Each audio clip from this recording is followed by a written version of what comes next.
ابھی تو جوانی ٹھلی بھی نہیں ہے, عمر کا بڑا حصہ باقی ہے, کیوں اولاد کے لیے اتنا بے قرار ہے؟ کتنے سال ہوئے شادی کے جو اتنا بے قرار ہے؟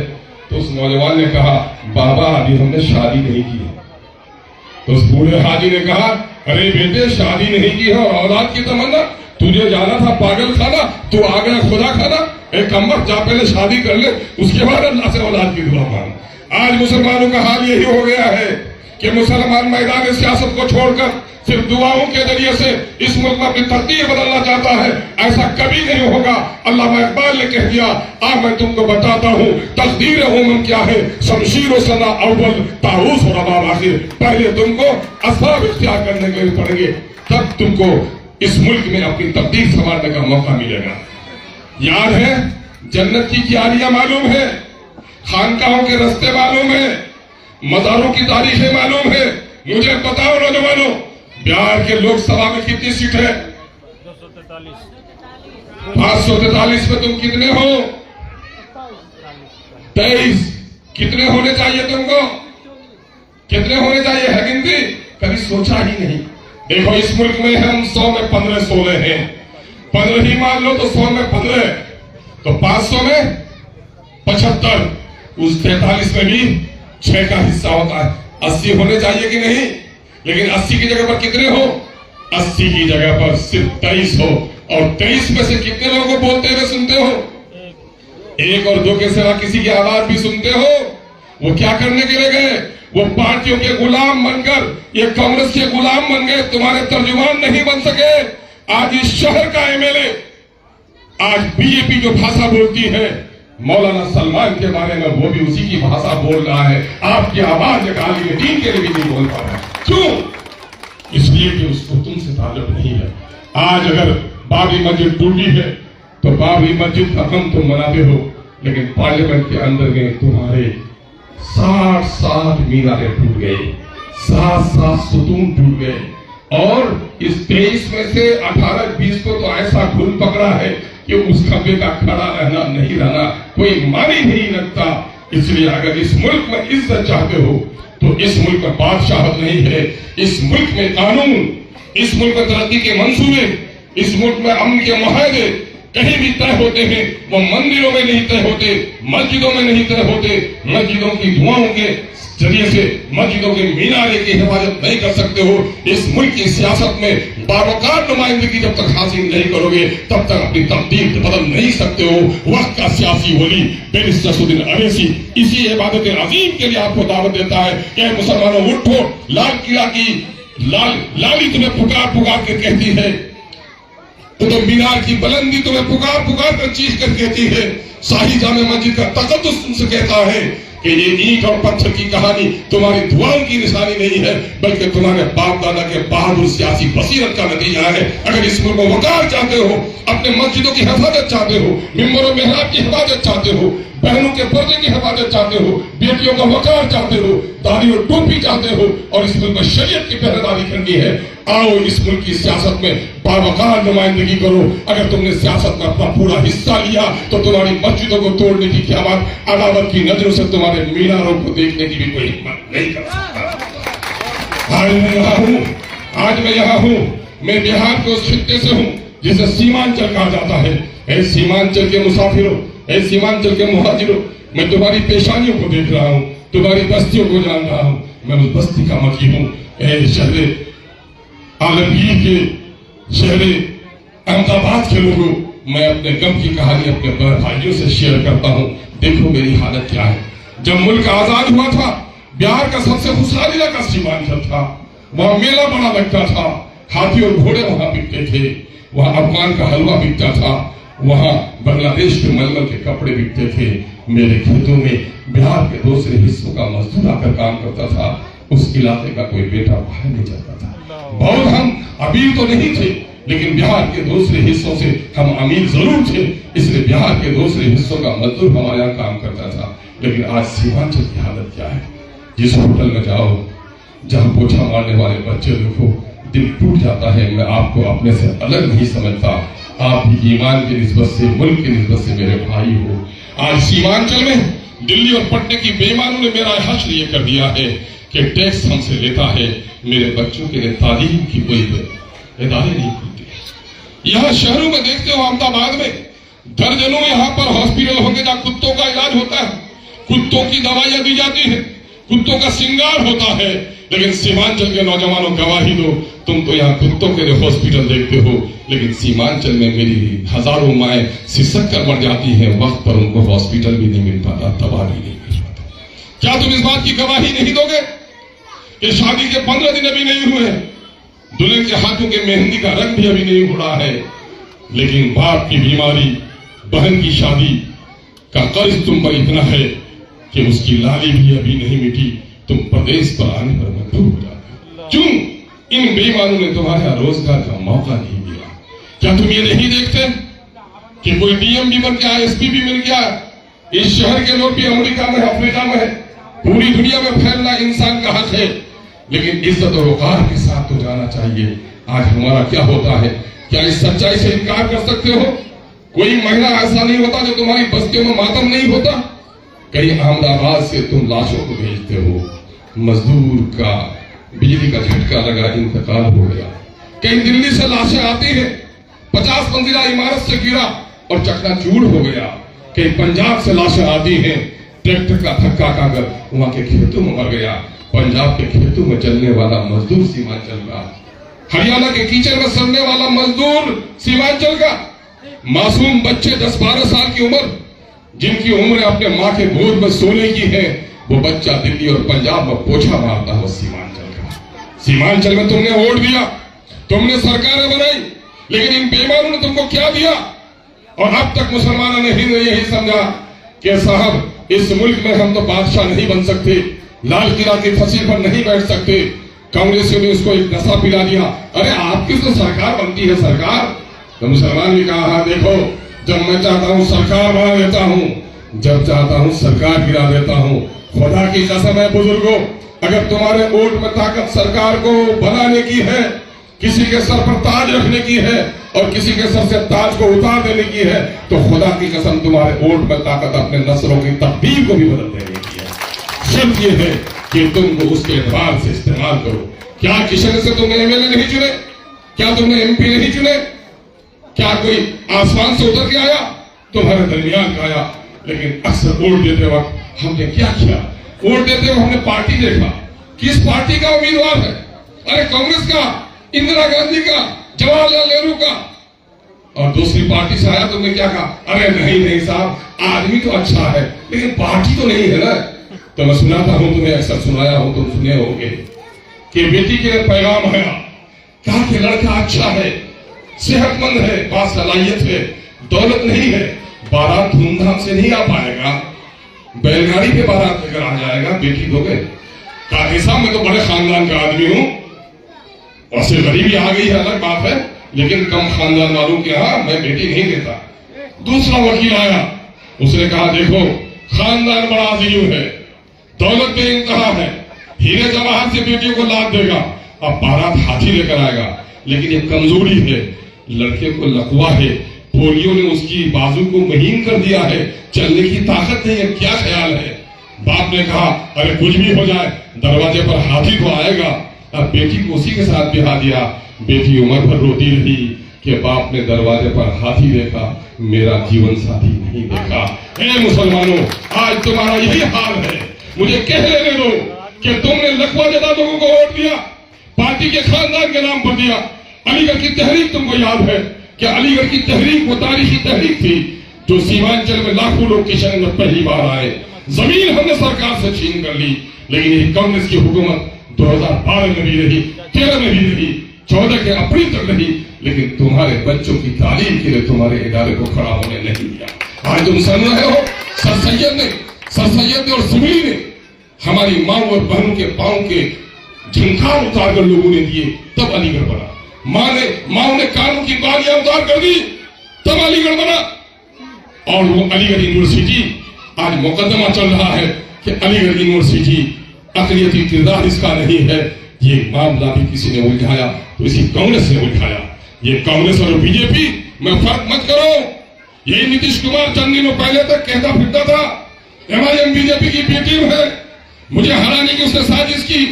2015 میں اس نے لوگوں کو طے کر دیا کہ اسمبلی میں کوئی بھی جیت کر آئے اختر الایمان نہیں آئے، لیکن میں کہتا ہوں کہ فرعون نے گھر گھر پر پہرا لگا دیا تھا کہ جو بھی بچہ پیدا ہو گردن کاٹ دی جائے، لیکن حضرت موسیٰ علیہ السلام کی پیدائش اور پرورش کو فرعون نہیں روک سکا۔ وقت فرعون تم بھی سن لو کہ اگر حق کو فتح ہونا ہے تو تمہاری کوئی سازش کام نہیں آئے گی انشاءاللہ العزیز۔ مسافروں، پردیسیوں، حضرت سیدنا عمر فاروق رضی اللہ عنہ نے کہا کہ شہادت کے بعد مجھے وہ موت عزیز ہے کہ رزق حلال کے حصول کے لیے دو پہاڑیوں کے درمیان سے گزروں اور میں دب کر مر جاؤں۔ رزق حلال کی تلاش وہ پاکیزہ عمل ہے جو شہادت کے موت کے قریب تک پہنچاتی ہے۔ یقیناً سیمانچل کے میرے پردیسی بھائیوں، تم نے بڑی قربانی دی ہے، تم نے بوڑھی ماہوں کو چھوڑ کر پردیس کی زندگی اختیار کی ہے، تم نے پھول جیسے بچے گھر میں چھوڑے ہیں، تم نے بچپن کی گلیاں تم نے گھر میں چھوڑی ہے، اور مجھے بڑا اعتماد ہے کہ رزق حلال کے تم یہاں آئے ہو، اور آپ ہی کی بدولت ہم نے 5 سیٹیں جیتی۔ ہم نے بہار میں آزادی کے 75 سالوں کے بعد پہلی مسلم قیادت کو اسمبلی کے اندر میں کسی نے داخل کیا، وہ آپ کے صدقے میں ہم نے داخل کیا ہے۔ بیرسٹر سعید اویسی کو اگر کسی نے پذیرائی کی ہے، آپ آتے ہو فیکٹری سے، اویسی کو سنتے ہو، امالیت کی حمایت کرتے ہو۔ مجھے اچھی طرح یاد ہے کہا بوڑھے نے، ہم تو ووٹ نہیں دینا چاہتے تھے بابو، لیکن احمد آباد میں میرا بیٹا رہتا ہے، بمبئی میں رہتا ہے، دلی میں رہتا ہے، کہ ابا اگر MIM کو ووٹ نہیں دیجیے گا تو میں روپیہ نہیں بھیجوں گا، گھر بھی نہیں آؤں گا۔ اب تو ہم نے آستہ پستہ کے طے کر لیا ہے کہ ووٹ اس کو دے گا۔ بہن کہتی ہے بھائی نے فون کیا ہے، بیوی کہتی ہے شوہر نے فون کیا ہے۔ آپ کا بڑا رول رہا ہے۔ اس وقت میں آیا ہوں، کچھ لوگ داد دے کر چلے گئے، اس کی پرواہ مت کرو، لیکن بہار کی اسمبلی میں اللہ کا شکر عظیم ہے کہ آج بھی مسلمانوں پر ظلم ہو، سیمانچل کے ساتھ ناانصافی ہو، مدرسے چلائے جائے، مکتبہ کو غیر آباد کیا جائے، داڑھی کا مسئلہ ہو، ٹوپی کا مسئلہ ہو، سنوبر کی عزت ٹوٹے یا گلناج کو مارا جائے، اگر کوئی اس آواز کو اٹھاتا ہے تو تمہارا بھائی اختر الایمان اٹھاتا ہے یا مائجل کا خادم اٹھاتا ہے۔ اگر تم اس آواز کو اٹھانا چاہتے ہو، کچھ گونگوں کے بچے ہیں جو یہ کہتے ہیں اختر الایمان بہت بولتا ہے، اویسی صاحب بہت بولتے ہیں، کیا NRC کا قانون رک گیا؟ کیا طلاق بل کی پیشی رک گئی؟ تو میں نے اکثر کہا ہے گونگو تم کہتے ہو بولنے سے کیا ہوتا ہے، مزاحم سنے ہوگے، میں نے کہا گونگے بولنے سے تمہارے ماں باپ کا نکاح ہوا تھا، اور بولنے ہی سے طلاق بھی ہو جاتی ہے، اور کہتا ہوں بولنے سے کیا ہوتا ہے۔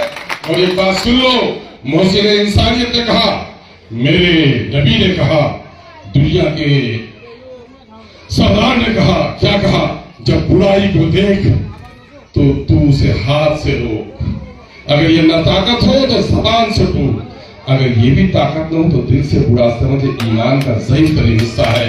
اگر اویسی آج آواز لگاتا ہے تو حضرت نبی مکرم صلی اللہ علیہ وسلم کے حکم کی اتباع کرتا ہے، اور اتباع رسول کو تم کیا سمجھتے ہو؟ میں مظاہر اور تمثیل میں کہوں کہ تم نے دیکھا ہے کہ کتے کو ایک ہڈی کے ٹکڑے پہ لڑتے ہوئے تم نے دیکھا ہے، لیکن کتے کی فطرت میں درندوں سے عداوت ہے۔ کتا لڑتا ہے اور اس وقت کوئی درندہ آ جائے، کوئی لومڑی آ جائے، وہ کتا اپنی تمام تر لڑائی کو چھوڑ کر اس کے پیچھے وہ تہی ہو جاتا ہے۔ وہ لنگڑا کتا جو لومڑی کے مقابلے نہیں دوڑ سکتا، وہ بھی دوڑتا ہے، وہ جانتا ہے کہ لومڑی کے پیچھے میں نہیں دوڑوں گا تو دنیا مجھے کتا نہیں سمجھے گی۔ اے مومن یہ سمجھ لو، برائیوں کو دیکھ کر جو چپ رہے، اگر لومڑی کو دیکھ کر چپ رہے کتا تو کتا نہیں ہے، اب برائی کو دیکھ کر جو چپ رہے مومن تو اللہ اس کے ایمان کی حفاظت کرے۔ آؤ ایک بڑے مضبوط ارادے کے ساتھ آؤ کہ ہم ظلم اور ناانصافی کے خلاف اس ملک میں لڑائی لڑیں گے، ہم مذہبی تفریق کی بات نہیں کریں گے۔ ارے مسلمانوں کی تاریخ شاہد ہے، یہی گاندھی جی جب گئے تھے جس کو چمپارن، انگریزوں نے اس کے دودھ میں زہر دے دیا تھا، اور زہر اگر وہ دودھ پیتے تو گاندھی کی ہتیا ہو جاتی۔ بطخ خان نامی ایک مسلمان وہاں پر باورچی تھا، اس نے کہا کہ گاندھی کو مار ڈالے گا کوئی؟ یہ نہیں کہا کہ میں مسلمان ہوں، گاندھی ہندو ہے، میں بہاری ہوں، وہ گجراتی ہے، نہیں، اس نے کہا یہ دیش کا بیٹا ہے، میرا بھائی ہے۔ بطخ خان نے دودھ کے گلاس کو الٹ دیا اور گاندھی کو دودھ پینے نہیں دیا، اور گاندھی کو ہتیا سے اگر کسی نے بچایا ایک مسلمان بطخ خان نے بچایا۔ آج بھی میں گجرات کے لوگوں سے کہتا ہوں کہ اپنی جان کو ہتھیلی پہ لے کر، میں مذہب کے بلانے بغیر، مسلمانوں کے اوپر فرض ہے، تم نماز پڑھتے ہو،